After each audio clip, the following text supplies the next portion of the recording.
બોટાદ જિલ્લાના રાણપુર શહેરમાં ખુશ્બુ હોસ્પિટલ ખાતે ઢીંચણના રોગો માટે અર્પણ ફાઉન્ડેશનના સહયોગથી વિનામૂલ્યે કેમ્પનું આયોજન કરવામાં આવ્યું હતું, જેમાં rheuma and joint replacement surgeon doctor Pratik વિંચીએ દર્દીઓનું નિદાન કર્યું હતું. રાણપુરના જાણીતા ડોક્ટર ધારાબેન ત્રિવેદી તેમજ ડોક્ટર ચંદ્રેશભાઈ ત્રિવેદી દ્વારા આ કેમ્પનું આયોજન કરવામાં આવ્યું હતું. આ કેમ્પની અંદર ઢીંચણ, થાપા, કમરના દર્દીઓને વિનામૂલ્યે એક્સ-રે પાડીને તપાસ કરવામાં આવી હતી તેમજ દર્દીઓને વિનામૂલ્યે દવાઓ પણ આપવામાં આવી હતી.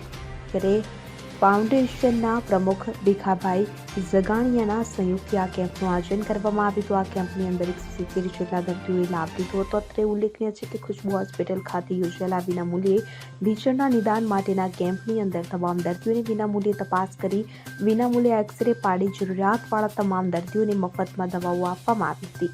આ કેમ્પને સફળ બનાવવા માટે કલ્પેશભાઈ વ્યાસ, અલ્તાફભાઈ માકંડ, શિફાબેન અને સુનિલભાઈએ ભારે જહેમત ઉઠાવી હતી. Bureau report CN24. હવે જુઓ દેશ દુનિયાની તમામ ખબરો તમારી આંગળીના ટેરવે. ઉઠાવો મોબાઈલ અને Google Play Store પરથી ડાઉનલોડ કરો અમારી CN24 ન્યૂઝ મોબાઈલ એપ.